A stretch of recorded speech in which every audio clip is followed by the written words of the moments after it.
хамтдаа залбирцгаая. За амар том гараа атгаарай. Бичгийн нүднүүд анаарай. Залбирцгаая. Хайр болоод нэгүслэр дүрэн эзэн бурхан та өнөөдөр энэ цагаар дамжуулаад бурхан амьд оршдог Библи үнэн гэдгийг эзэн та мэдүүлж бүхэл хүүхдүүд маань мөнхийн улсын найдварыг олж авч чадхад мөн хамиг олж авч чадхад эзэн та хамт байж тусалж өгөөрэй. Өнөөдрийн энэ цагийг эзэн бурхан авт танд даатгаж байна. Биднийг үргэлж хамт байдаг. Эзэн Есүс Христийн нэрээр гон залбирлаа. Амен. За хоод ирсэн байгаа учраас багш нь хүүхдүүдэд зориулээд нэг юу гинэ? Гоё дасгал хийцгээ хэлүүлээ. Тэгвэл одоо нойр хөрөхгүй хэлгүүдээ тийм ээ. Тийм үстэй. Мөн үү? Зөв үү? За би Солонгосын алдарт хөл бөмбөгчинг ураад ирсэн байгаа. Хамтдаа дасгалаа хийцгээе. За дагаад дэш тийм ээ. 박지성과 함께하는 대한민국 응원체조. 자 밀들은 사연전의 시작이죠. 하나, 둘, 셋, 넷, 다섯, 여섯, 넷, 넷, 둘, 다섯, 여섯, 넷,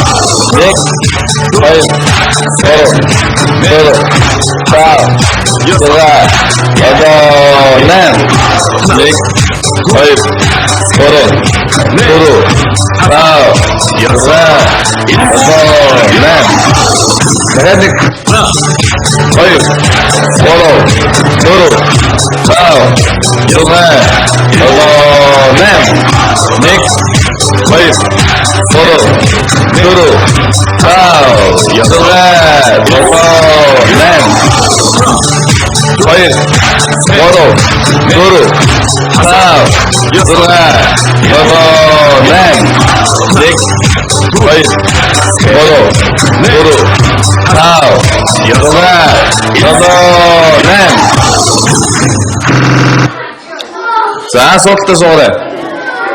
Би юунд хааныг босч хийгээ гэж хэлээгүй шүү дээ. Суудлаасаа босчихъя. За тэгээ би аюу сайн хийсэн нэг охиныг шагналаа одоо.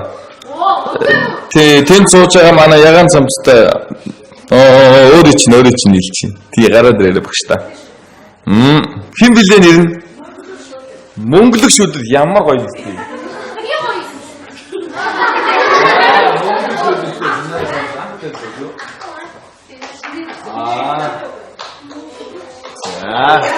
Баяр хүргэе. За. Босод хүүхдүүд нь бол зүгээр жүжиглэж ийсэн сая бол. Тийм ээ. Бөө зарим нь бүр хэтрүүлээд арцгансан байна. Тийм хүүхдүүдийг бурхан харж байгаа шүү дээ, тийм ээ. Тийм учраас манай хүүхдүүд үнэн зөвөрөл байх хэрэгтэй. Ойлгосноо? За тийм учраас одоо ч гэсэн жоохон нойрон сэргүү. За багш нь асууя. 1 2 3 Хойш суура. За муухай царай арамаар байна уу? Инээдэг царай арамаар байна уу? За тэгвэл томатос суугаарай. За хамтдаа асууя багш нь Библи үнэн үү? Одоо итгэж гин үү? Тэгвэл Библи үнэн бол Бурхан амьд оршиж байгаа нь үнэн үү? Үнэн шүү дээ. Библи үнэн бол Бурхан ч гэсэн амьд оршиж байна гэсэн үг байна. Тийм ээ? За тэгэхээр бүгдөө хамтдаа үргэлжлүүлээд өнөөдөр нэг зүйлийг сурах гэж байна. Библиэлд дэлхийн түүхийн тухай буюу хүн төрлөختний түүхийг Библиэлд бичиж өгсөн байдаг. Харах юм бол өнөөдөр бид нэр хүн төрлөختний түүх хаанаас эхэлсэн бэ гэдгийг хамтдаа сурна. За Библиэлд түүнийг Эден цэцэрлэг гэж хэлдэг. За мөн Библиэлд нэг Библи үнэн гэсэн баталгаа байдаг. Бүгдөө Новогийн хүүхч явдлын тухай хамтдаа сурах гэж байна. Энэ бүх зүйлийн талаар Бурхан бидэнд юу гэж хэлж байгааг хамтдаа сурцгаая. За тэгвэл хүн төрлөختний түүхийг хамтдаа бодож үзье. Бурхан Эхлэл 2:8 дээр ингэж хэлсэн байна. Хамт уншийе. Эзэн Бурхан дорн цогт Эден цэцэрлэг тариад урсан хүнээ тэнд авчирч тавьжээ. 2:8. Бурхан хүнийг урсан гэж байгаа. Тийм үү? Тэгвэл энэ дэлхий дээр урлал гэдэг зүйлээс хамгийн үнэтэй бүтээлүүд болдог. Тийм ээ. Тэгэхээр хүн бүх зүрх сэтгэлийн шингээж урсан зүйлс нь дэлхийн хамгийн алдартай зураг, хамгийн алдартай баримл, хамгийн алдартай зүйлс болоод байгаа. Тэгвэл Бурхан хүнийг урсан гэх юм бол хүн Бурханыг харахад хамгийн үнцэнтэй зүйл байхгүй юу? Хараа. Энд сууж байгаа хүүхэд болгон, энд сууж байгаа та бүхэн Бурханыг харахад хамгийн үнцэнтэй хүмүүс байхгүй юу? Яагаад гэвэл Бурхан та бүгдийг өөрийнхөө гараар урлсан учраас. Тэгээд Бурхан хамгийн анхны хүнээ хаана авч тавьсан гэж юм? Эден гэдэг газар тавьсан. Бурхан хүнийг бүтээхдээ ингэж бүтээсэн гэж хэлсэн. Юу вэ гэхээр хамт уншийе. Тэгэхэд эзэн Бурхан газрын шорооноос хүнийг урлаад амин амьсгалыг хамраар нь үлээж оруулахад хүн амьд биетэй болжээ. Тийм үү? Бурхан хүнийг газрын шорооноос урлан бүтээгээд амин амьсгалыг нь үлээж оруулахад хүн амьд биетэй болсон гэж. Бурхан тэгвэл хүнд юу өгсөн учраас хүн амьд биетэй болсон гэж хэлсэн мэлээ. Сүнсийг өгсөн учраас. Санаж байгаа үстэй? Сүнсийг Бурхан өгсөн байна. Өгсөн байна. Ингээд Бурхан хамгийн анхны хүмүүнийг хаан тавьсан аваадсан гэж байна. Эден гэдэг газарт аваадсан гэж байна. Эден. Энэ газар бол хамгийн үзэсгэлэнтэй газар байсан. Тэнд тийм ээ. Тэнд хүн хувц өмсөх шаардлагагүй байсан.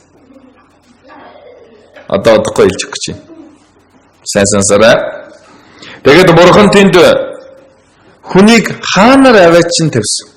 Энэ дэлхийг удирдах захир гэж хүнд тушаасан. Бүх амьтдад нэр өг. Тийм ээ? Энэ газар дэлхийг эзэгнж, энэ газар дэлхийг захирж амьдар гэж Бурхан энэ хүнд дэлхийг өгсөн.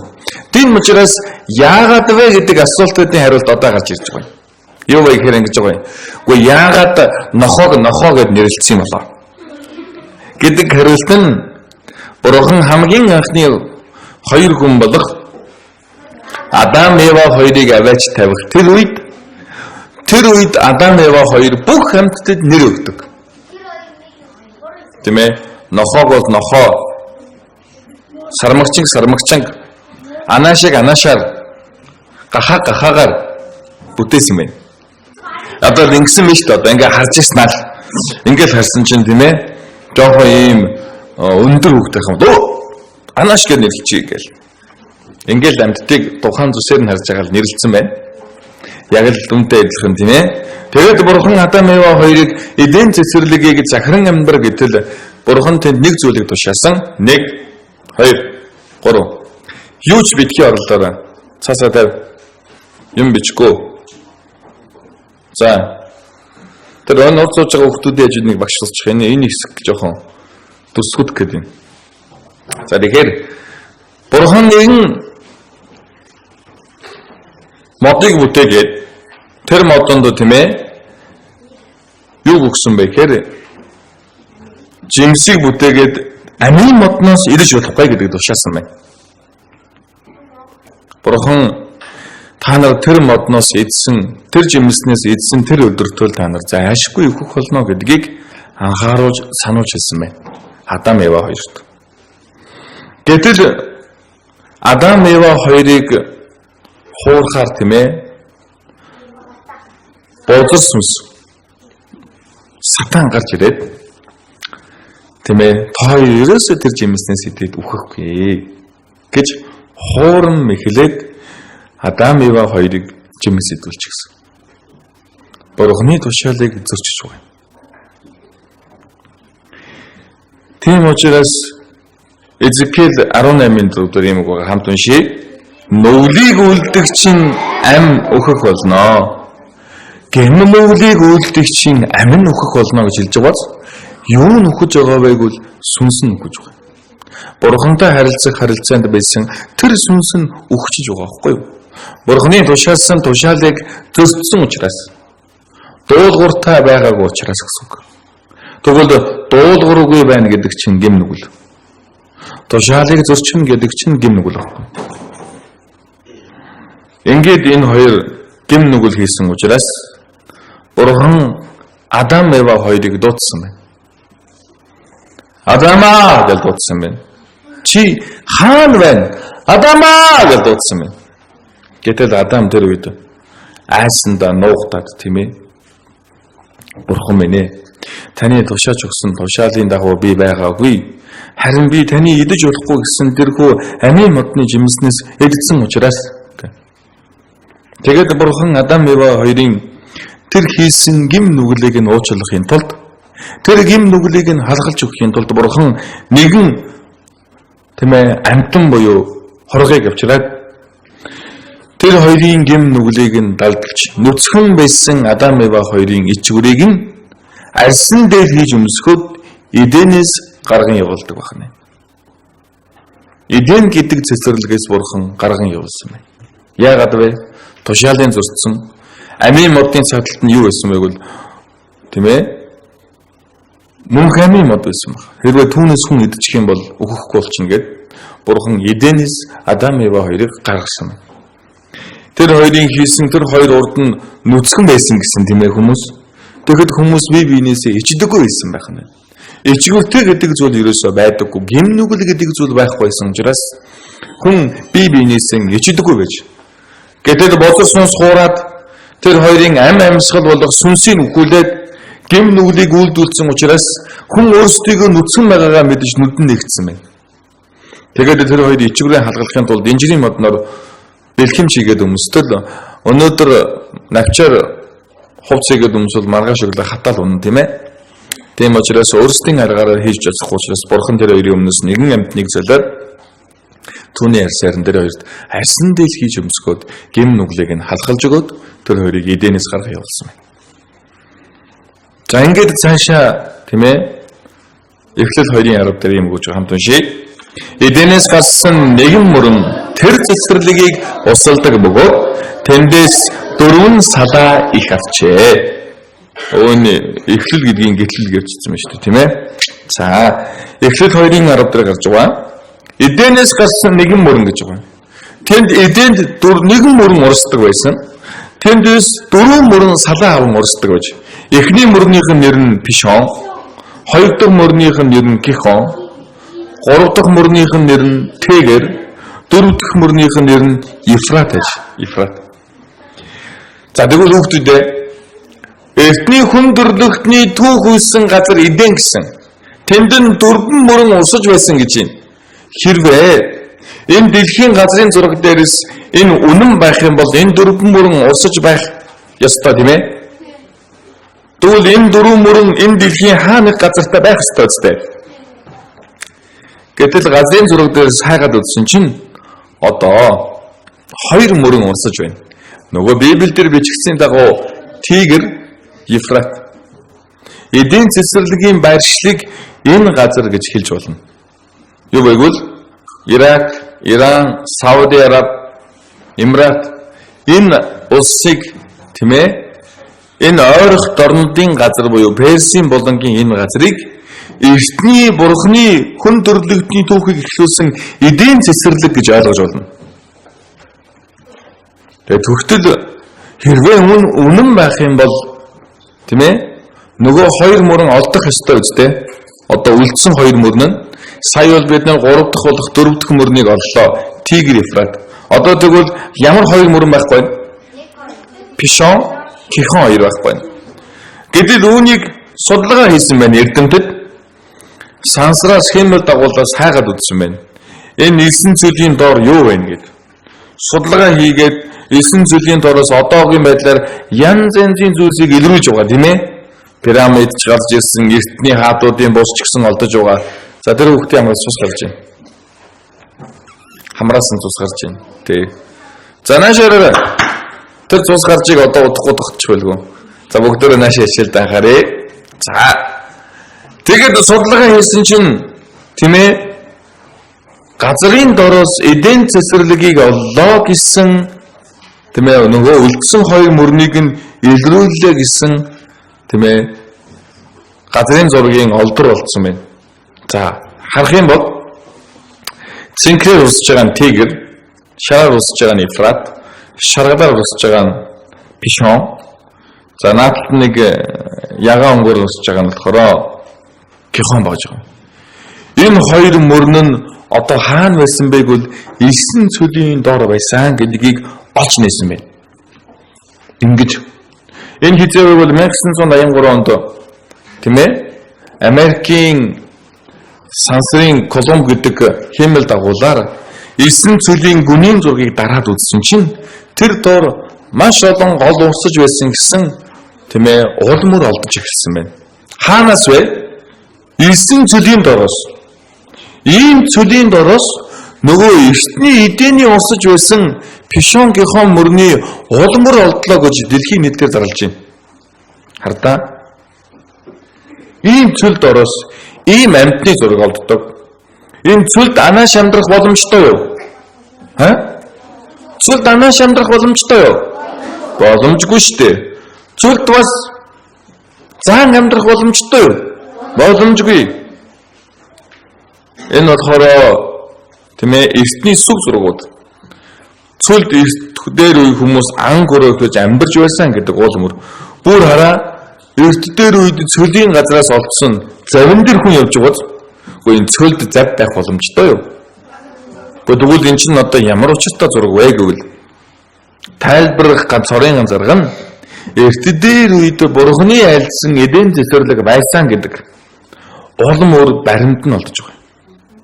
Одоо Тигр Ефрат хоёр мөрөө усаад энэ хоёр тишээ Гихон Пишон хоёр урсж байгаа гэдэг бол гэхдээ энэ хоёр гол нь одоо 9 цөлийн дор орсон байна. Нэгсэндээ газар дор орсон гэсэн үг.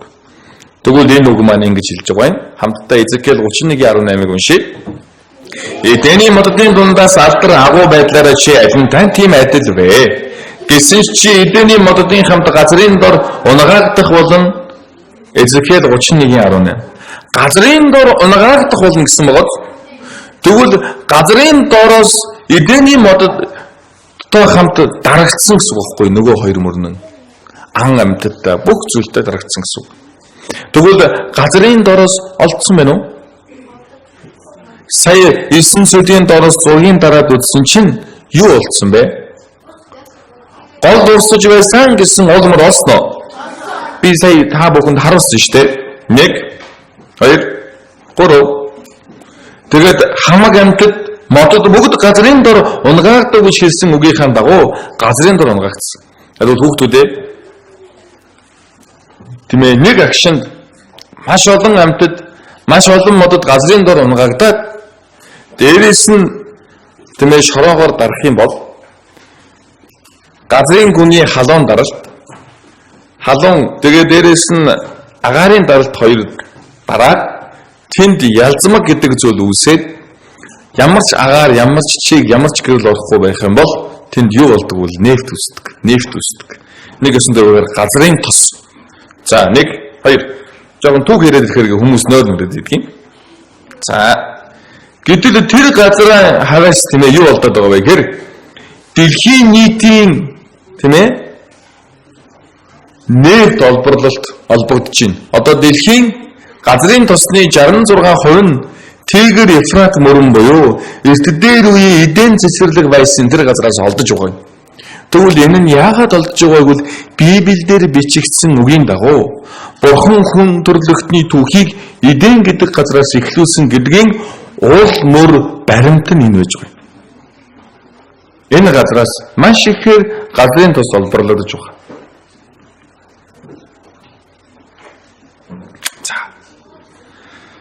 Тэгэхээр энэ дэлхий дээр амьдарч байгаа бүхий л хүмүүс бид нар хоорондоо хамаатан уу? Хамаатан биш үү?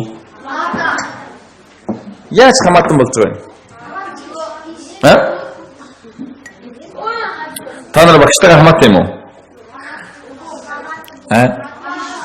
За тэгвэл бүгдөө нэг хүн, нэг эмэгтэй, нэг эрэгтэйгээс хүн төрлөختөн үүссэн гэдгийг сурах байгаа юм.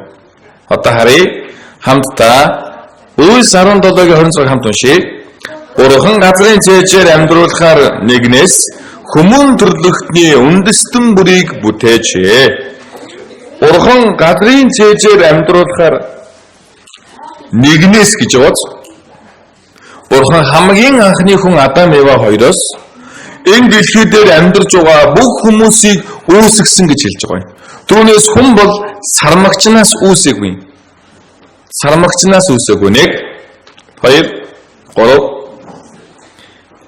бүгд өөр арьстай, бүгд өөр хилтэй, бүгд өөр газар амьдардагч бид нар ДНК-гийн судалгаагаар хийгээд үзэх юм бол шар арьстан, цагаан арьстан, негрүүд бүгдөө ямар ч ялгаа байхгүй нэг хүнээс үүсэлтэй гэдгийг судалгаа хийгээд нээж илрүүлсэн байна.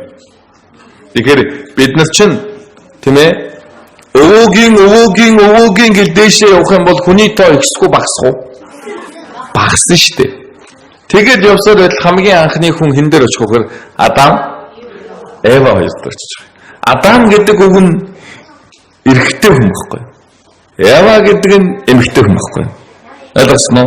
Нэг эрэгтэй, нэг эмэгтэйгээс хүн төрлөختөн үүссэн гэдэг нь одоо бид нар хинч мэдж чадах шинжлэх ухаан хөгжсөн.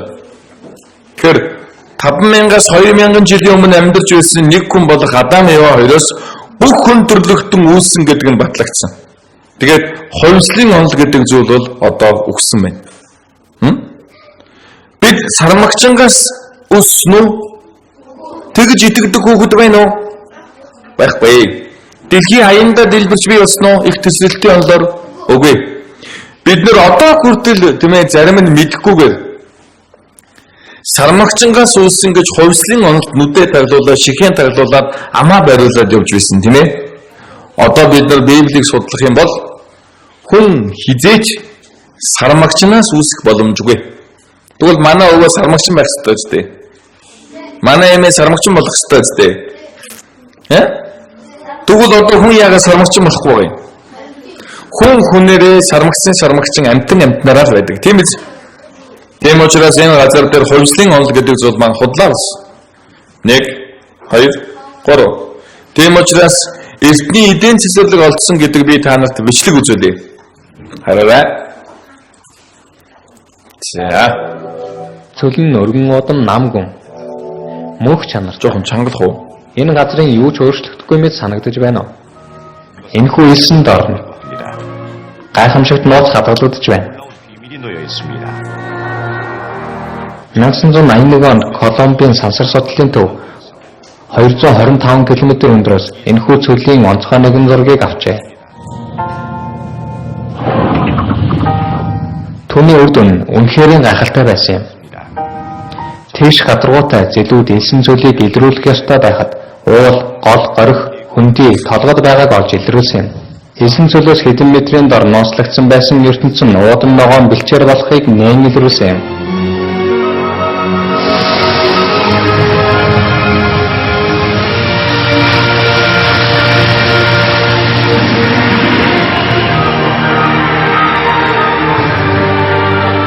Эртээр үед асар их зүлэг ногоо гол горих урсаж байсан газар ангамл цөлийн дороос олджээ. За, олдсон байна уу? Олдсон байгаа үстэй. Энэ гад элсэн цөлийн доотлын зургийг дараад үзэх юм бол тийм уул одоо мөр баримт нотлогоо үлдсэн гэдгийг бидэнд сая харуулж байна. Тэгэхээр Библийн ном маань хүүхдүүдээ нотлогоотой ном, баримттай ном. Зүгээр нэг үгээ альтчаад болох нь болохгүй нүгийг хэн нэгнийг хуурах гэж байгаа зүйл бол биш. За 1 2 3. За яасыг унтж байна хүүхдүүдээ. Яах вэ? Ямар байна? За дахиад нэг бичлэг харуулъя. За бүгдөө сандлын хон суугаарай. Биений налахгүй. Цэг суугаарай. Та нар 10 жилийн хичээлээр сурахтаа ингэ сурд юм уу? Үгүй үстэй. За цэг суу. 1 2 3. За тийхүү гарын өргүүлээ. За. Ногоно гараа өргөх үү? Томото суугаарай.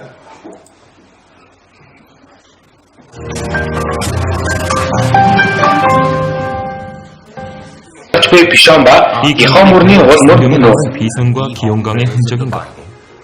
Библи хэлэхдээ дөрвөн мөрөн нэг зэгээс эхэлдэг хэмээн өгүүлсэн байдаг. 60 нэгдэмдэн газар доор Тигр ба Евфрат мөрөн Персийн болон чиглэн урсаж хоорондоо нийлдэг гэдэг итгэдэг. 서로 만난다고 믿는다. Хэдийгээр одоо эдгээр мөрнүүд хоорондоо нийлдэггүй өнгөрсөнд бол газрын түвшин маш нам дор байх үед хоорондоо нийлдэг байсан гэж үздэг. 자, 이때는 없음 매너. тэгвэл Библиэлд бичигдсэн үг нь үнэн байна уу? тэгвэл асууя. Библи үнэн үү? тэгвэл бурхан амьд оршиж байна уу? Та бүхэн итгэж байна уу? Эсвэл юу ч бодохгүй сууж байна уу? Хурдан дуусаасаа гэртээ арих юмсан, хүүхэлтэн гэнэ гооц юмсан. За 1 2 3 битгий урд ширээг нь ал. За би одоо сүүлийн удаа сануулъя. Ширээн налаа сууж байгаа нөхөр би гарын өргүүлнэ штэ. Ичгүй бол гараа өргөө зогсоорой. За. Тэгэхээр бид нэр бурхны үгийг сурч байна. Одоохон дууслаа. Та бүгд хөвжөлдөж тоглох дуртай байлгүй яах вэ? Гэхдээ бид нар гарцаагүй сурах ёстой зүйлээ сурах ёстой. Тийм учраас хүүхдүүд маань хэсгэн дэвчээд анхаарлаа хандуулж байгаа. За тэгэхээр бид нар Библиэр дамжуулан хүн төрлөختний хамгийн анхны түүхийг судлаад үзлээ. Адам Ева хоёр байсан байна уу? Тэгвэл хүн сармагчнаас үүссэн байна уу? Адам Евагаас үүсч үү? Тийм байгаа үстэй. Бид сармагчнаас үүссэн биш. Тэгсэн бол бид нар аажимдаа сармагчин болох ёстой. За тэгэхээр дахиад үргэлжлүүлээд нэг зүйлийг харцгаая. Одоо энэ дэлхийг усаар бүрхэж байсан гэдэг тухай сурах гэж байна. За наашаа анхаараарай. Новогийн хөгж явдрын тухай хамтдаа сурцгаая. За.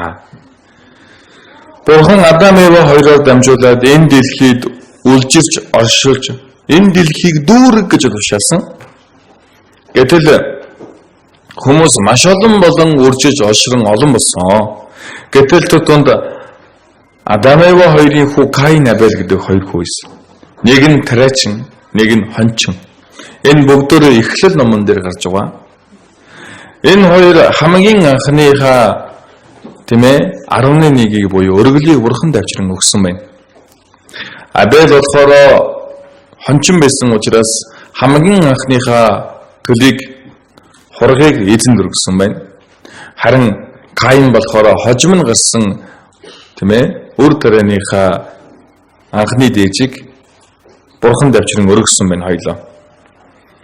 Гэтэл бурхан Абелийн тахлыг хүлээж авдаг. Харин бурхан Каины тахлыг хүлээж аваагүй өргөлийн. Гэтэл энэ үед Каин тийм ээ дүүдээ хатархан, дүүдээ хорсон яасан бэ гэхээр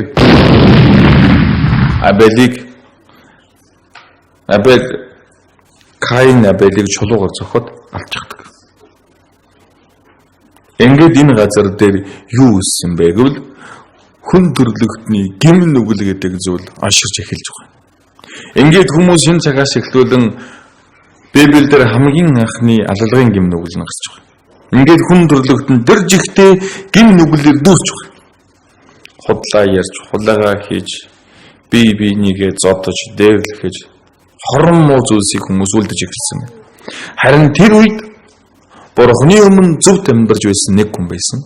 Тэр хүний нэрийг Нова гэдэг байна. Нова. Хамт уншия. Нова бол зөвхт үеийнхнийхээ донд гимзэмгүй ягаад Бурхантай хамт явдаг хүн байв. Эхлэл 6-гийн 9. Нова ямар хүн байсан гэж байна? Зөвхт хүн Бурхантай хамт амьдардаг буюу аврагдсан хүн байхгүй юу? Нова гим нүгэл хийдэг байсан гэж байна уу? Хийдэггүй байсан гэж байна уу? Хийдэггүй хүн байсан байна. Тийм учраас бурхан Новод энэ газар дэлхийг гим нүглээр дүүсэн учраас би энэ гим нүглийг цэвэрлэж, арчиж шүүх болно гэдгээ хэлсэн. Тэгээд бурхан өөрийнхөө зөвхт хүн Новод удаж яаж энэ газар дэлхийг шүүх вэ гэдгээ хэлсэн байна. Тэгээд бурхан Новог бүхийг хийгсэн. Энэ шүүлтнээс яаж аврагдах вэ гэдэг аргыг бурхан зөвхөн Новод гэж өгсөн байна. Бурхан энэ газар дэлхийг би усаар шүүнэ гэдгээ хэлсэн байна. Тэгээд Новогоор бүхээг хийгсэн байна. Хөвдөг авдар хийгсэн байхгүй. Ингээд Ново Бурханы үгийн дагуу өөрийнхөө 3 хүү 3 бэртэйгээ өөрийнхөө их нартай нэгдээд наймуулаа хүүхч авдрыг барьсан байна. Хэдэн жил байсныг мэдхүү? 100 гаруй жил байсан. Тэгингээ бүх хүмүүст Ново тэмээ хүмүүсээ энэ газар дэлхийг Бурхан усаар шүүх гэж байна. Та бүхэн аврагдах цорын зарга нь хөөгч авдарт суу гэж хэлсэн байна. Гэтэл хүмүүс яасан бол суугаа. Ново гэ чи одоо хөөгч авдрыг юу хийж уулан дээр барьж байгаа юм бэ? Гэ чи завийг барих гэж байгаа бол ядаж тэр усан дээр явуулж бариач. Тэгээд Ново чи юун бороо орно гэж яриад байгаа юм бэ? Новогийн үед газар дэлхий дээр бороо ордоггүй байсан юм. Харин тэр газар дэлхийг Бурхан уур манангаар усалдаг байсан гэж Эхлэл 2 дээр гарч байгаа. Тэгээд Новог хэлэхэд хүмүүс Новог үл тос. Новогийн үгэнд хүмүүс ороогүй. Тэгвэл Новогийн хэлж байгаа үг нь Бурханы үг үү? Новог үг үү? Бурханы үг байхгүй. Гэтэл өнөөдөр ч гэсэн хүмүүс тийм байгаа. Сумд очиод Библийн семинар сонсох. Чи өөрөө явахгүй. Хэн дэшиж очдгийг. Надад гоё юм мэдээд гоё тоглоом тоглоод гоё гар утсаа үзээ сууж яхад надад гоё юм. Чи дөөрөө тэр сүм рүүгээ явахгүй юу? Тэгж байгаа. Яг л түнтэй адилхан. Ново хүмүүст хэлсэн нэг ч хүн Новогийн үгэнд орж суугаагүй. Хүүхч авдарт нэг ч хүн суугаагүй. Харин Новогийн гэр бүлийн 3 хүү 3 бэрн эхнэртэйгээ хэдэн хүн гүсэн бахна уу? 8 хүн хүүхч авдарт суусан. Тэгээд Бурхан хүмүүсийг хүүхч авдар суухгүй болохоор нь хүмүүсээ анхаараач. Бурхан энэ газар дэлхийг усаар шүүх гэж байна. Шинж тэмдгийг амьдтаар үзүүлсэн. Хүүхч авдарлаа Бурхан хосоор нь оруулсан байна. Гэтэл хүмүүс юу гэж бодсон гэхээр гайхсан байна. Үгүй ямар сони юм бэ? Үгүй амьдад хосоор хүүхч авдарлаа ороод байх юм. Үгүй энэ ямар сонирхолтой бэ? Өөрөө бодоогүй. Өөртөө ямар нэгэн хамааралтай бодож үзээгүй. Үгүй энэ орж ил байгаа бол надад ямар хамаатай юм? Гэсэн сэтгэлээр анхаарал тавиагүй байх нь. Тэгвэл Бурханы үгэнд анхаарал тавихгүй байх юм бол яадаг гэдгийг удахгүй хэлж өгье. Бурхан бүх хүмүүсэд анхааруулсан байна. Тэгээд Бурхан тэр хүүхч авдрын хаалгыг хаасан байна. Хамтдаа Эхлэл 7-гийн 16 хамт уншийе. Орсон болгоно нь бие махбодтой бүхний эр эмүүд байв. Новод Бурханы тушаасан ёсоор тэднийг бүхээг дорсонд эзэн араас нь хаажээ. Бурхан тэр хаалгыг хаасан. Тэгээд хүмүүс юу ч бодоогүй Новог шоосон. Стэн Ново тэнийг баха. Уулан дээр хөөгч авдар барьдаг. Энэ ёстой зөнцөө үг. Энэ тэнийг юмны үгэнд хэн идэгдгийг? Хэн тэр сүмд чинь очдгийг? Хэн тэр очиж Бурханы үгийг чинь сонсхыг?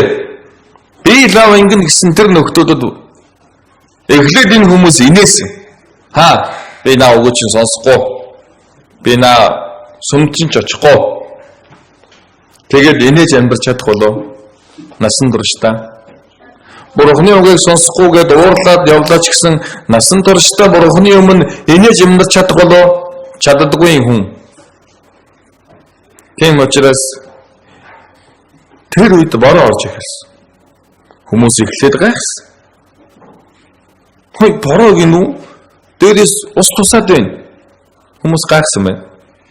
Хэсэг хугацаанд дараа бороо зогсоогүй. Ороод байсан байна. Тэр үед хүмүүс бодсон. Яана, Новогийн хэлсэн үнэн байх вэ? Эхлэл 7-гийн 10-13 дээр Бурхан ингэж хэлсэн байна. Хамт уншъя.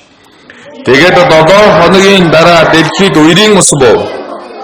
Новогийн амьдралын 600 дахь жилийн 2 дахь сард Уг сарын 17-ны өдөр их хоёргүй гүний бүх булаг садран оргилж Тэнгэрийн усны хаалт нэгжээ. 40 өдөр 40 шөнийн турш дэлхий дээр бороо хасгарав. Дэлхий дээр хэдэн өдрийн турш бороо орсон гэж байна? 40 өдөр 40 шөнийн турш гэж байгаа үстэй. Тэгээд газрын гүнийн булаг садран оргилж Тэнгэрийн усны хаалт нэгдсэн гэж хэлж байна. Ингээд дэлхийг тэр чигтээ дүүргэж чадах их ус гарч ирсэн гэсэн үг. Та бүхэн араа нэг цагт хүчтэй бороо ороход энэ газар дээр юу болох вэ? Үер будаг үстэй. Аюултай байгалийн гамшигт үзэгдлээ болчдөг. Тэгвэл 40 өдөр 40 шөнийн турш бороо орног бол амар биш үү? Амар. Ингээд тэр хүмүүс наваа гэж орсон байна. Амаараа. Наваа. Туслаач гэж орсон байна. Наваа завийнхаа хаалгыг онгойлгож чадахгүй. Яагаад гэвэл хин хаасан учраас үлээ. Бурхан хаасан учраас. Тэгээд аажмаар усан газар дэлхийг дүргэж ирсэн. Тэгээ хүмүүс тэр үед л ухаарад наваа хаалга онгойлгож гээд тэр үед гоохот хаалга онгоох болов боломж байхгүй гэсэн үг. Заавал өөрөөсөө тэр зүйлийг туулж бичиж хүн ухаардаг юм биш. Хэлээд өгсөн бол төрүүлээд ухааруулж, анхааруулсан бол төрүүлээд анхаарах боломжтой гэсэн үг. Ингээд энэ газар дэлхийг бүх дэлхийг усаар зургасан байна. Ингээд Тэнгэрийн усны хаалт гэж газар руу асгарч дэлхий тэр чигтээ усаар зурж Бурханы Ноад хийсэн хүүг чавдар усан дээр хөвсөн байна. Ингээд энэ газар дээр тийм ээ хамартаа амин амьсгаатай бүхэн өгсөн байх нь. Нэгч амьд амьтан үлдэв. Хамартаа амин амьсгаатай. Харин усан дамбардаг амьтад бол үлдсэн байна. Ингээд газар дэлхий дээр 150 хоног ус татарсаар тийм ээ хөлөг онгоц нэг уулан дээр тогтдог гэж харж байгаа. Хамтдаа Эхлэл 8-4 уншия. 7-р сарын 17-ны өдөр бүхэд Аррат уулан дээр тогтов. Эхлэл 8-4. Тийм үү? Их сонин Библиэлд бүх юмыг Бурхан цаг хугацаа газар ус байрлалтай нь хэлж өгдөг. Яагаад хэлж өгдгийг мэдхүү?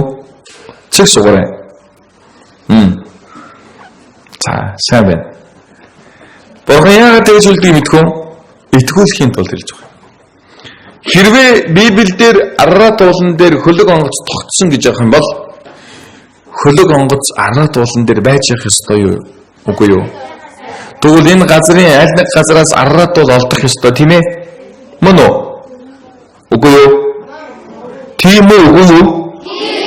Үгүй тэгж хариулаач. Тэгвэл та бүхэнд одоо би бүр баттай бүр маш том нотлогыг харуулъя. Библи үнэн гэдгийг харцгаая. Гэтэл газрын зургаас хайгаад үзсэн чинь Туркийн газар нутаг дээр нөгөө Арарат уулчин байж байгаа. Англи үгээр Mount гэж бод.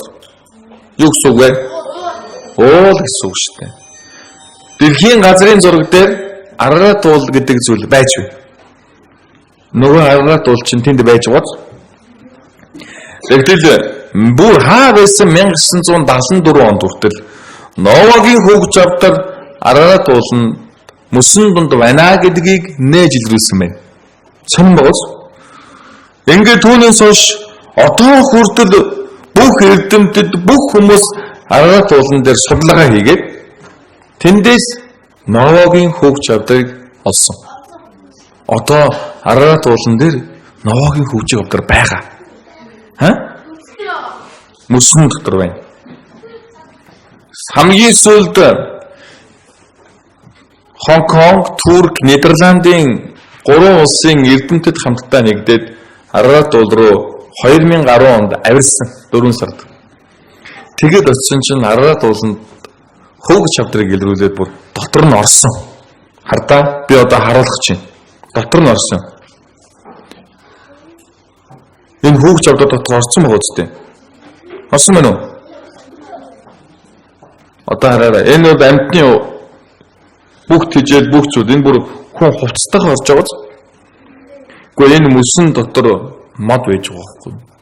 Гэтэл энэ мод хаанаас гарч ирсэн мод вэ гэвэл нөгөө Библиэлд 3500 жилийн өмнө хэлсэн дэлхийг усаар шууж байсан Ноагийн хүүгч явдар тогтсон ууланд нь тэр газар мод гэдэг зүйл байдаггүй. Гэтэл мөсөн дотор байж байгаа мод Ноагийн хүүгч явдрын модноос өөр мод байхгүй. Аваад үзсэн чинь тэр мод нь хуш мод байгаа юм. Библиэлд бүр говор модоор хий гэж хэлсэн. Говор мод нь яргуу хуш модыг хэлдэг. Тэгээд дэлхийг бүрхэж байсан ус нь тэгвэл хаачсан болоо гэд нөгөө хүмүүс ч асуугаад эхэлдэг. За өдөр уншия. Өмнөдөөс хойдрох салхи омод зүгээс хүүтэн агаар ирдэг. Бурхны амьсгалаар мөс бий болж усны мандалд хөлдөн тэгширдэг. Йоан 37-гийн 9-10 дээр Бурхан дэлхийг бүрхэж байсан усыг тэгвэл хааш нь аваачсан бэ гэж асууж байгаа юм. Ноагийн хүүгч авдар байсан бөгөөд тэгвэл нөгөө мөс нь хайчсан бэ гэвэл ус нь хайчсан бэ гэвэл усыг овоолж болох цорын ганц арга юу вэ? Яг зөв. Хөлдөө арга байхгүй юу? Тийм үстэй. Усыг ингэж овоолохын тулд яаж хөлдөө хөөсөө арга байхгүй. Тийм ээ?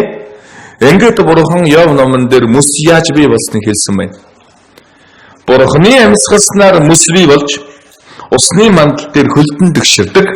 Өмнөдөөс хуулрах салхи омод зүгээс хүүтэн агаар ирдэг гэж байна. Бурхан юу вэ гэхээр өмнөд хойд түүл гэдэг зүйлийг бий болгон нөгөө их усыг чинь хөлдөөсөн байна. Заримыг нь Бурхан яасан бэ гэхээр ингэсэн байна. Дуулал 33-ын дуулыг хамтдаа уншия. Тэрээр далайн усыг овоо адил хамттан цуглуулна. Далайн усыг овоо адил гэж байгаач. Овоолаа ингэсэн байгаа ч тийм. Хойд өмнөд өмсөн тулыг хэлж байна. Ингэж усыг хөлдөөж болдог. Дараа нь энэ дэлхий дээр тийм ээ. Хойд өмнөд өмсөн тул гэдэг зүйл нөгөө яг нөгөө Эдений Израилийн ард түмний байсан тийм ээ төвөөс хойш харах юм бол өмнөд хойд өмсөн тул гэж байна. Тэгээд энэ далаад чинь бас гүн агуулхууд байдаг. Хамт уншия. Гүний усыг агуулхад хуримтлуулна. Дуулал 33-ын 7. Энэ далаа чинь маш гүн газар байдаг байхгүй юу? Тэр бол усыг агуулж байгаа хэсэг. Юу вэ гэхээр 11,000 метрийн гүн хүртэл байна. 11,000. Гэхдээ таамгүй юм багц тэр. Тийм ээ? Тэгээд дээрээс нь юу гэвэл энэ газар дээр Ноагийн үер болсон дэлхийг ус бүрхэж байсан гэдэг уулмөр баримтууд зөндөө байна. Энэ хаана вэ гэвэл тийм ээ? Өмнөд Америкт байдаг Бразил гэж улс орнууд байдаг штэ. Тэр газарт байдаг Боливи гэдэг улс. Давсан цөл. Далайн түвшнээс 3400 метрт байдаг. Энэ давсны зузаан нь 1 метрээс 120 метрийн өргөн гэж байна. Нүл давс. Ийм том давсан цөл байна. Хүүхдүүд энэ тэгвэл яаж үүсэх боломжтой вэ? Давс асгаал авах юм бол юм болох уу? Яаж үүсэх боломжтой вэ? Үүнийг тайлбарлах цорын ганц арга бол энэ дэлхийг усаар бүрхэж байсан гэдгээс өөр тайлбарлах арга байхгүй. Ойлгож байна уу? Энэ юуни гэдэг зүйл Өмнөд Америкийн Боливи улсад далайн түвшнээс 3400 метрийн өндөрт давсан цөлийг явган тулдгүй машинаар тулж байгаа. Энэ тэр жигтэй давс штэ. Давс. Энэ цөл рүү явбал усаа сайн бэлдэхгүй бол баларна шүү. Тэгээд энэ тэмдэггүй давс олборлогдож байгаа. Тийм ээ? Энэ араа уулнаас давс гараад байгаа байхгүй юу? Яахаараа уулнаас давс гардаг юм? Гэхдээ энэ дэлхийг усаар бүрхэж байсан гэдгийн баталгаа биш юм бол өөр юу яах вэ? Тийм үстэй. Энэ тэр чигтээ бүгд давс уулнаас олборлогдож байгаа. Монголд юу байдаг вэ гэвэл давс нуур. Давс нуур яаж бий болсныг мэдгүй. За.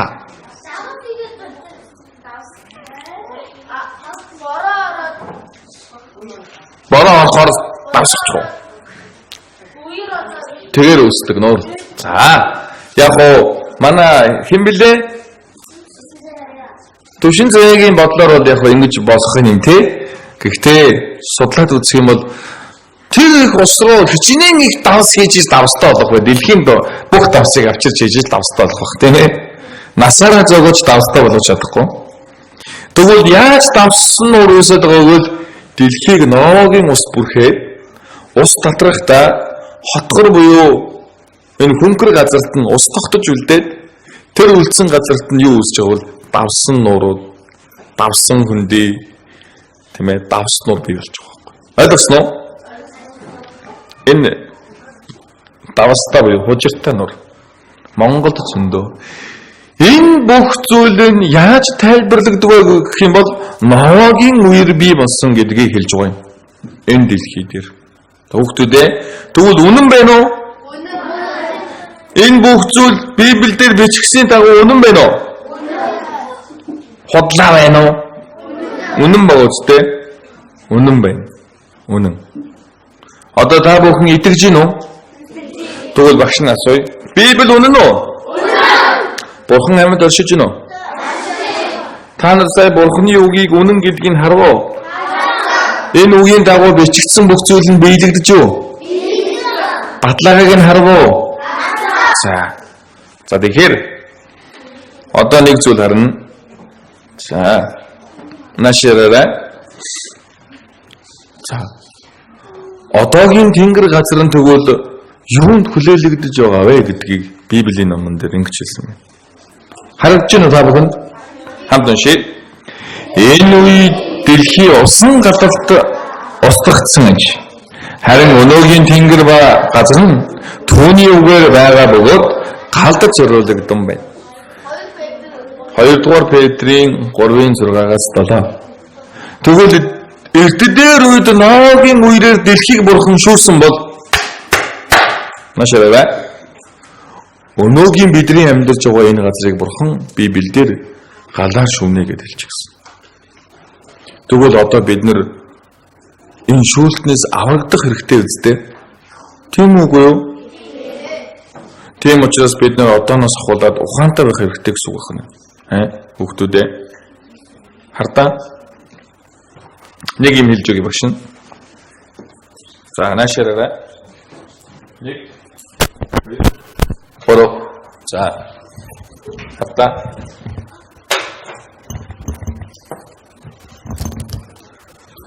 Ноагийн үед усан шүүлтээс аврагдах боломж нь юу байсан бэ? Зав байсан биз дээ. Мөн үү?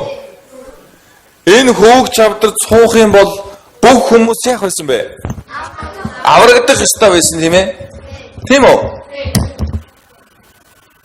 Усан шүүлтнээс аврагдах цорын ганц аврал бол зав байсан биз дээ.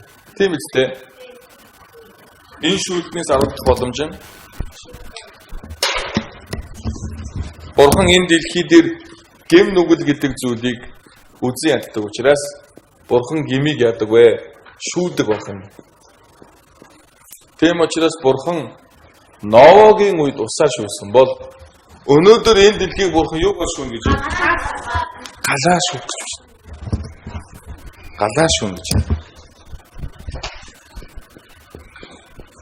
За тэгвэл галан шүүлтнээс аврагдах боломж нь юу вэ? За юу? Ус уу? Юу юм?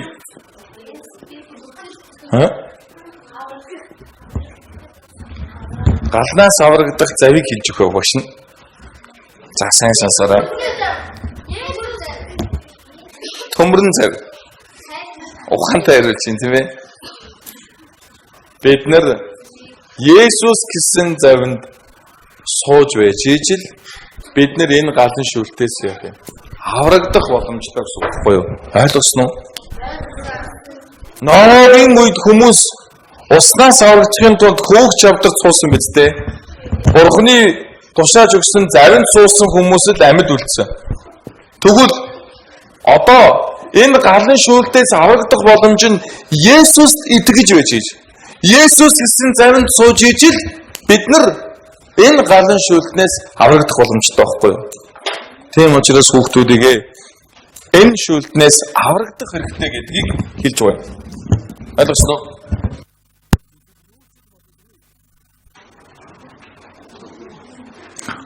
Юу ч л бодлого амьдрал гэж болохгүй байх юм.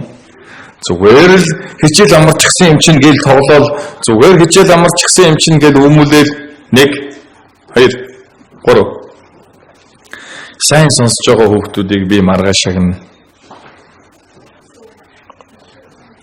Шагнахтаа би том юм шагна. Хэлэх юм бол шагнал шилж шин. За тийм учраас бүгдөө үгээ сайн сонсох хэрэгтэй. Ойлгосноо? Хүүхдүүдээ Библи үнэн байна уу? Бурхан юмд оршиж байна уу? За дүүлцэх суугаарай. Одоо нэг бичлэг хамтдаа харцгаая. 2000 жилийн өмнө Хятадын түгэнд бичигдсэн байдаг. Чангалаа. Чавдар үерийн дараа Туркийн Арарат уулан дээр байсан байна. Сүүлийн үед энэхүү Ноагийн алдартай холбоотой дэлгэцийн бүтээлүүд маш ихээр гарсаар байна. Үүний нэг бол 2012 кинон дээр хүртэл Ноагийн алдар гардаг шүү дээ. Тиймээс Хятад Хонконгийн судалгааны баг Арарат уулыг хариуцдаг засгийн газрын судалгааны багтай хамтран судалгаагаа баталгаажуулахаар Ноагийн хүүг чавдар байгаа газрыг зорьсон байна. Хонконгийн судалгааны баг болон Туркийн засгийн газар хамтран Бээжинд судалгааны үр дүнгээ танилцуулсан. Туркийн Арарат ууланд Ноагийн хүүг чавдар байсан байна. Нидерландын мэргэжилтнүүд одоогуудыг нарийн шалгалт хийсэн эцэст Арарат ууланд байгаа зүйлийг гацаагүй Ноагийн алдар мөн байна гэж зарласан. Би 35 жилийн турш Ноагийн алдрыг судалж байна. Олон материалуудыг шалгаж үзсний эцэст Ноагийн алдрыг илрүүлсэн гэдэг нь баталгаатай үнэ.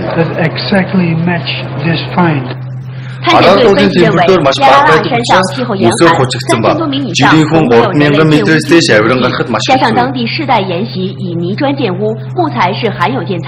Иргэн тойронд нь мод байхгүйгээр зогсохгүй ямар ч ургах нөхцөл байхгүй. Тийм учраас хэрвээ иргэн тойроноос нь модныг хэвлэхээ олдвол гацаагүй Ноагийн алдрыг болж таа. Манай судалгааны бол онцон дотор ороод маш олон зүйл хийсэн. Зургийг дараа бичлэг хийсэн. Ноагийн алдрын зөвлөсөн материалуудаараа Хонконгийн музейд бид нар цаашдаа үзэсгэлэн гаргах. 好似一隻挪亞方舟咁樣嘅形狀，咁啊根據聖經裏邊所記載嘅尺寸咧，去做咗出嚟。其實前些年就曾有科學家宣布過類似發現，但一直不知道考古真相。儘管如此，有報道稱，土耳其當地官員對此相當。 За, наашаарай. Одоо дэлхийн нийтэд Библиэлд гарч байгаа Ноагийн хүүг чавдар гэдэг нь үнэн гэдэг нь батлагдсан. Тэгээд багтал бид итгэхгүй байх уу? Үгүй үстэй. Тийм л учраас бид нар Бурханы үгийг сурж байгаа байхгүй юу? Ойлгосноо? 1 2 3. Одоо бүгдөө нэг зүйлийг хамтдаа хараад тэгээд нэг зүйлийг хамтдаа нэг хэдхэн минут үзээд за өнөөдрийн маань хичээл дууснаа. Дуусна гэсэн чинь нүдэн сэргээд ийн үгүй юу?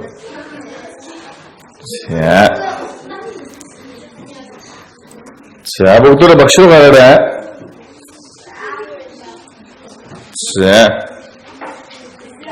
За бүгдөө нэг алга ташээ. За намайг хийсний дараа алга ташээ шүү дээ. Одоо бол алга таш сураагүй юм. За бэлдээрэй. За намайг хийлэнгүүд алдахгүйгээр бүгд зэрэг алга ташээ шүү. Заа юу? За бэлнэ үү? Би тоо хийсний дараа алга таш эхлэв шүү. Заа юу? Бэлдээрэй. Наад байгаа хүмүүс. Окей, сайн байна. За 5 тоо мэддэг уусууд энэ сууж байна. Тийм ээ? Би 5 гэсэн шүү дээ. За дахиад анхааралтай байгаарай. За сайн сонсороо. За бэлдээд 3 За энд чүл алдлаа тий. За дахиад сайн сонсороо. За сүүлийн боломж шүү. Бэлдээрэй. За бэлдээд 1 Айгуу. За тооцъё. Сайн ташсан гэж тооцохоос.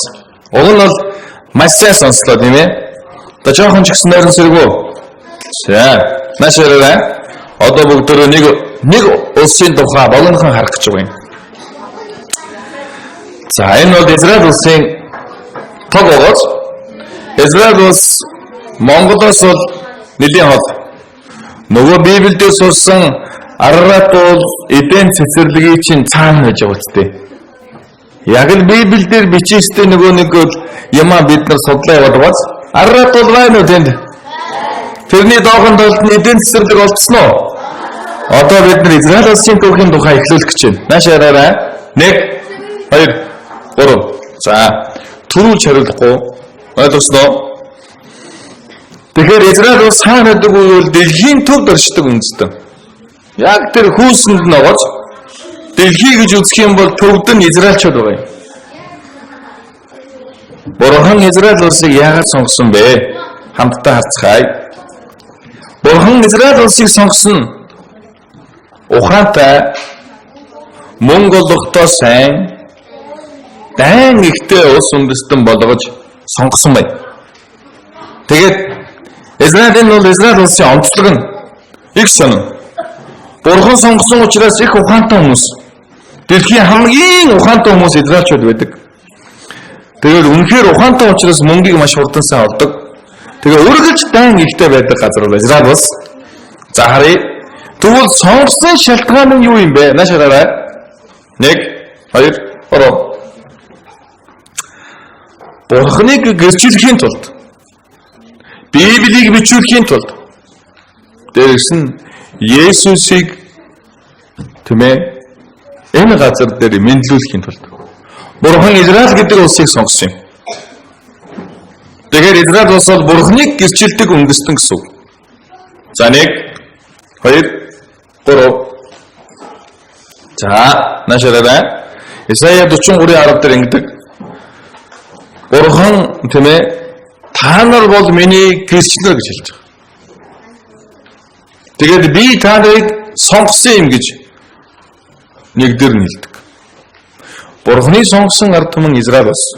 Бурхан Израилаа дамжуулаад өөрийгөө амьд байдаг гэдгийг хэлээд дээрээс нь Библийг бидэнд бичүүлж үлдээхийн тулд мөн Есүсийг энэ газар дээр мэдлүүлэхийн тулд Бурхан Израиль улсыг сонгосон юм. Ойлгосноо?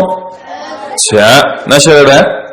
Тэгээд Бурхан Авраам гэдэг хүнийг дуудаад Халдайнуудаас Авраам гэдэг Израиль улсын өв эцгийг Бурхан сонгоод Бурханы амласан Канаан нутаг руу яв гэж тушаасан. Тэгээд Бурхан тэнд амласан зүйл байгаа. 3 зүйлийг амласан. Чамайг би Канаан нутагт аваачаад Авраамаар дамжуулаад би чамайг агуу үндэстэн болгоод тэгээд чамаас энэ дэлхийг аврагч болох Есүс Христийг мэдлүүлэхийн тулд чамайг би сонгон авлаа гэж Бурхан Авраамыг дуудсан байна. Тэгээд Бурхан Авраамд амласан 3 зүйлээ хэлж өгсөн. Тэгээд Бурхан Авраамтай дэрээ байгуулсан. Ингээд Авраамаар дамжуулаад Исаак, Яаковаас 12 хүү төрсөн. 12 хүү. 12 хүүгийн дундаас 11 дэх хүн болох Йосеф. Йосеф эзэн дотор мөрөөдөлтөө, хүсэл мөрөөдөлтөө эзний төлөө гэсэн сэтгэлтэй байсан учраас ахнар нь Йосефийг үзэн ядаад энэ нөхөр ихгүй. Тэр дээр байж байгаа нөхөр ихгүй. Харж байна уу? Тэр нөхрийг ахнар нь үзэн ядангуутай аав нь ч гэсэн Йосефийг маш их хайрладаг байсан Яков. Тийм учраас Йосефийг зүүд мөрөөдөмт хийвэсэн учраас зүүдэндээ өөрсдийнхөө ахнарыг мөрөгж ийн гэж зүүдэлсэн, од нарыг бас надад мөрөгж ийн гэж зүүдэлсэн. Ингээд ахнар нь Йосефийг үзэн ядаж эхэлдэг. Тэгээд Йосеф нэгэн өдөр аавынхаа тушаалаар ахнартаа хоолнос аваач гад ахнарынхаа араас явдаг. Гэтэл хоноо хариулж байсан ахнар нь Йосефийг ирж явахыг харангуйтаа Египт рүү худалддаг боолоор ингээд төрсөн дүүгээ аваачаад зараа ичж байгаа юм. Ингээд Египт рүү Израильчууд очиж байгаа байхгүй юу? Ингээд Йосеф Египт рүү явж байгаа. Тэнд Египтэд очиод Йосеф маш сайн эзний өмнө хичээнгүй сайн үйлчилсэн учраас тухайн зарагдсан Ботибар гэдэг сайдын гэрийг хариуцдаг байж байгаа. Дараа нь тэрхүү хорон муу Ботибарын эхнэр нь Йосефийг хуралддаг гэм нүгэл ихээр гэтэл Йосеф тэндээс зүхтаадаг. Тэгээд дараа нь Йосеф шоронд ордог. Тэгээд эцэст нь Йосеф Египтийн ерөнхий сайд болдог. Фараоны зүүдийн тайлж өгөөд тэгээд Египтэд очиод Египтийн ерөнхий сайд болоод дараа нь Йосеф Египтэд өөрсдийнхөө бүхий ах дүүсийг аав ээжигээ аваачдаг байна. Ингээд Израилийн ард түмэн Египтэд очдог. Тэгээд түүний дараа Йосеф он удаан жил амьдарч байгаад Йосеф үхээдээс олсон дараа Израильчуудыг мэддэг нэгэн фараон хан гарч ирсэн. Тэр хаан нэг л өдөр Израильчуудыг тэр чигтээ бүгдийг боол болгочдөг. Боол. Ингээд Израильчуудыг боол болгонгуудаа пирамид тиймээ тэр Египтийн эртний тэр бонхнууд тэр амьтдыг тэр чулуунуудыг Израильчуудаар барилдаг. Ингээд Израильчууд энэ дунд бурхан ташгиран хэлдэг. Бурхан минь ээ, та биднийг аварч өгөөч. Биднийг энэ боолчлоос та биднийг аварч өгөөч. Ингээд бурхан Мойсе гэдэг хүнийг илгээдэг. Ингээд Израильчууд Египтэд 400 жил гаруй боочлогддог. Энэ дунд бурханы амласан авруулахыг Мойсе ирдэг. Мойсе ирээд фараонтой уулзаад 12 миний ард түмнийг явуул гэж хэлдэг. Гэтэл фараон явуулдаггүй. Яагаараа та хоёр ирээд Израилийн ард түмнийг гаргуулах гэж байгаа үлээ. Бараг шоолсон байна. Хаан. Гэтэл бурхан фараоны зүрх сэтгэлийг бурханы өмнө хатууруулад Египтэд бурхан 10 гамшиг буулгадаг.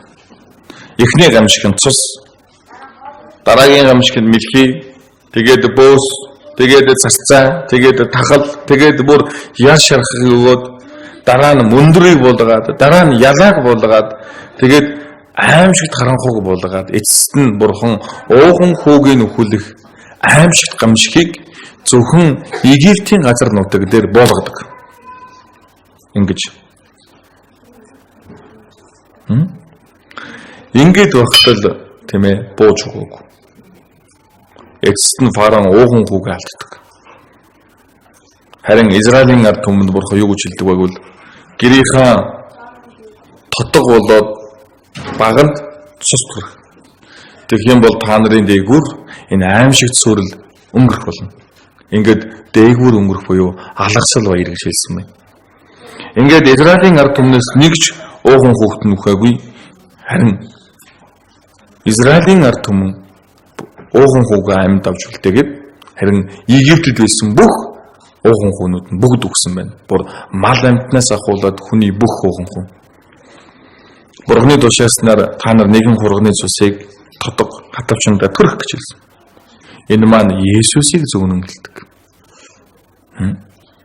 Ингээд тэр хүмүүстэйгээр аимшиг сүрэл буухгүйгээр алгасан өнгөрсөн байна. Ингээд эцэст нь фараон гараа өргөн бууж өгдөг. За, бурхны тушаасны дагуу Израилийн ард түмэн манай нутгаас гарч болно. Тэгсэн бөгөөд би яллагдлаа. Яаж бурхантай тэмцэж чадах юм бэ? Өнөөдрийн хүртэл бурхантай тэмцэх гэж байна уу? Бурхантай тэмцэх юм бол аимшигт сүрлийг ламсах болохоос бурханыг ялдаг хүн гэж байдаггүй. Харин хүн өөрийнхөө зүрүүд өөрийнхөө итгэдэггүй зүйлсээс зүрхнээсээ болж л зүрүүд зангаасан болж л хүн шийтгэл амсдаг. Ойлгосноо? Ингээд бурхан Мосегоор өдөртөж Египтээс гаргадаг байна. Ингээд Египтээс гартал урд нь улаан тэнгис тулаад ирдэг. Гэтэл араас нь фараон уурлаад Израильчуудыг бүгдийн хүүс тэмдэр гэж цэргүүлээд болоод ирсэн. Урсаа явахаар улаан тэнгис. Хоошоо уурах гэхээр фараон цэргүүлтэй байсан. Тийм учраас Мойсе бурхан ташгиран залбирдаг. Бурхан минь ээ, та биднийг энд үхүүлэх гэж авчираа юу? Та биднийг авраач гэдэл бурхан Мойсед таяга улаан тэнгис дээгүүр сунг гэж хэлсэн. Ингээд Бурхны таягаар Мойсе улаан тэнгисийг хоёр хувадаг. Хамт уншия. Дараа далай дээгүүр сунгав. Эзэн шөнийн турш дорнын хүчит салхиар далайн усыг ухраасанд ус хуваагдаж хуурай газар гарав. Ингээд бүх Израилийн ард түмэн улаан тэнгисийн голоор хуурай газраар улаан тэнгисийг гатлаад гардаг. Харин гэтэл 14:8 юм уу хамт уншия. Ус бодсон өвчт тэрэг цэрэг ба морин цэргүүд буюу Израильчуудын хойноос далаа руу орсон фараоны бүх цэргийг Бурхан авсан тэднээс нэг нь ч үлдсэнгүй. Ингээд фараон тэр газар дээр бүр мөсөн сүрдэг. За одоо тэгвэл бүгд хамтдаа энэ үйлдэл үнэн байсан уу гэдэг баталгааг харцгаая. 1 2 3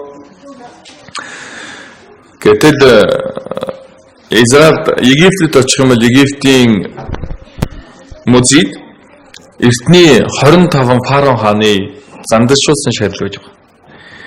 Гэтэл тэр дундаас очиод харах юм бол ихэнх шарлууд нь дандаа ийм хар өнгөтэй байдаг. Хар. Харин гэтэл тэр дунд нь нэг хааных нь шарил нь ийм цагаан өнгөтэй байж байгаа.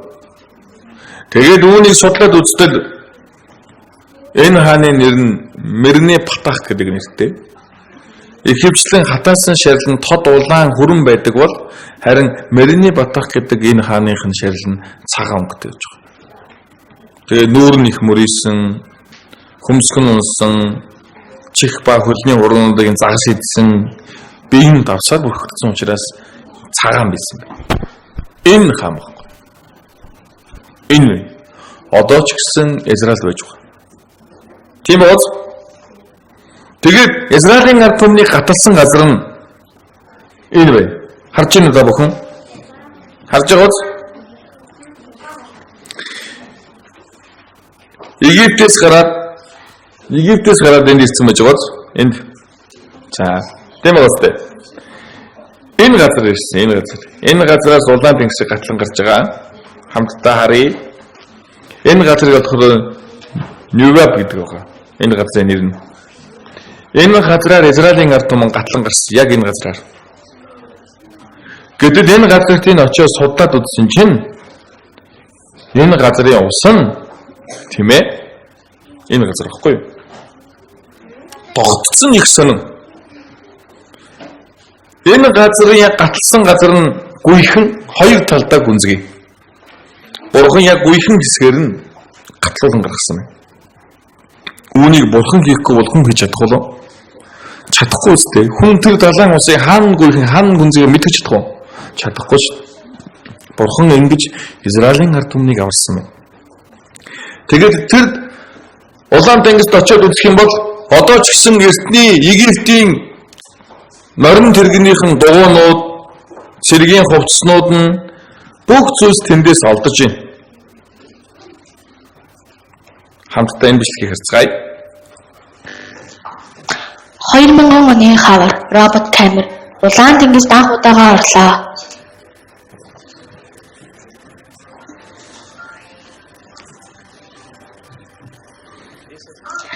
Анх удаа автомат удирдлагатай камер тэр хүн рүү орсон юм.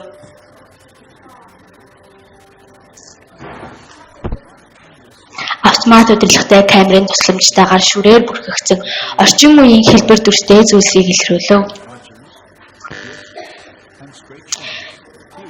Тэр нь шүрээр бүрхэгдсэн тах хэлбэртэй зүйл дугуй хэлбэрийн том эвдэрсэн хэсгүүд байлаа. Одоо бид камера хөдлөхөн сонин дүрстэй зүйлсийг үргэлжлүүлэн хайж байна. Ийм хэлбэртэй зүйлс нэг газраас биш хэд хэдэн газраас үргэлжлэн олцоор байлаа. Тэндээс гол тэглэх холбоос нь дугуй мэд хэлбэртэй зүйлсийг харлаа. Энэ бол байгалийн шүр биш бөгөөд ямар нэг хиймэл юм нь шүр наадан ургасан харагдаж байна. Тэдгээр нь дэлхий дээр байдаг шүрнүүдээс огт өөр хэлбэртэй зүйлс юм. Эхний хальтарт нэг төрлийн сонин дүрстэй зүйл далайн ёроолоос олдлоо. Тэр Тэр бол босоо модон дээр буурхий зүйл тогтсон ширээ хэлбэрийн зүйл байв.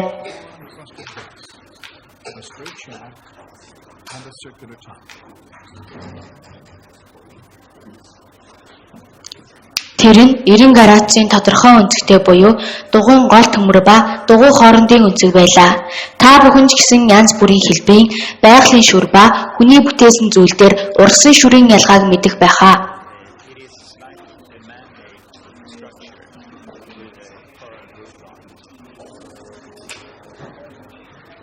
Энэ донд байгаа буурхий зүйл нь хугарсан гол тэглэг ба холбоос хэлбэртэй байна. Энэ нээлт нь хоёр төрлийн чухал ач холбогдолтой юм. Нэг нь эртний Египтэд ийм хэлбэрийн дугуй хийж байсан цаг үе ба Мосе улаан тэнгисийг гаталсан гэж бодож байсан цаг үеийг тодорхой болгосон бөгөөд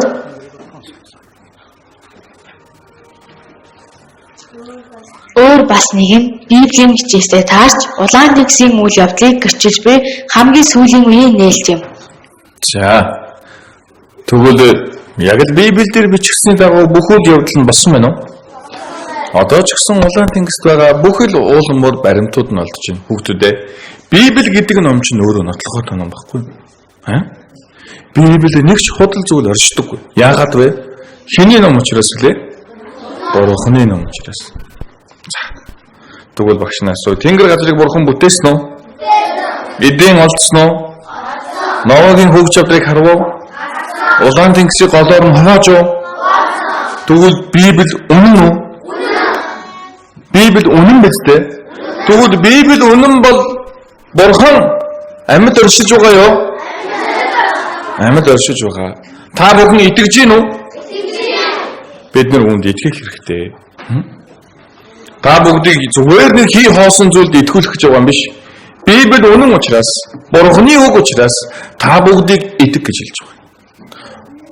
Одоо та бүхэн тэгвэл итгэж чадна үстэй? Итгэлтэй болж гин үү? Тэм учраас хамгийн сүүлд та бүгдээс асууя.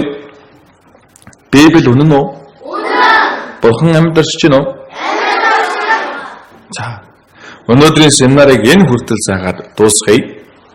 Тэм учраас маргааш бүгдөө адилхан өглөөнийхөө 10 цагта уулзцаан би та бүхэнд маргааш өшөө илүү чухал Библийн баримтыг мөн бурхан байдаг гэдэг бодлогыг та бүхэнд харуулна. 1 2 3. За би маргааш ирэхгүй гэсэн хүүхдүүд гараа өртөө. За байхгүй. Нэг ч хүүхд алга. Баярлалаа. Маргааш ирэхгүй гэсэн хүүхд байхгүй учраас маргааш бүгдтэй нь уулзъя. Ойлгохгүй байгаа зүйл гарууд ангийнхаа багшаас асуугаад бүр хэцүү байх юм бол надаас асууж болно, пастороос асууж болно. Ойлгосноо? Хамтдаа залбираад дуусгая. За хөөрхөн нүднүүдэд анаад хөөрхөн гараа хатгаарай. Хамт залбирая. Тэнгэр газар болоод түнд орших бүх зүйлийг бүтээсэн эзэн бурхан танд баярлалаа. Өнөөдөр бурхан та Библиэр дамжуулаад Тэнгэр газрыг бүтээсэн гэдгээ бидэнд хэлж мөн бурхан та амьд оршдог гэдгээ бидэнд батлан харуулсан билээ. Библи үнэхээр үнэн учраас бурхан таныг амьд оршдгийг бид мэдэж чадсан. Үлдсэн цагийн бүх семинаруудаас нэг ч хүүхдэд тасралгүй, нэг ч хүүхдэд хоцрорлоггүйгээр бурханы үгийг хүлээж авч сонсож мөнхийн улсад очих эдгэлийг буюу мөн хамиг олж авч чадхад эзэн та бүхий хүүхдүүдтэй маань хамтж тусалж өгөөрэй. Үлдсэн бүхий семинарууд, үлдсэн бүхий нөхөрлийн цагийг эзэн бурхан танд даатгалаа. Бидний үргэлж хайрладаг эзэн Есүс Христийн нэрээр гон залбирлаа. Амен.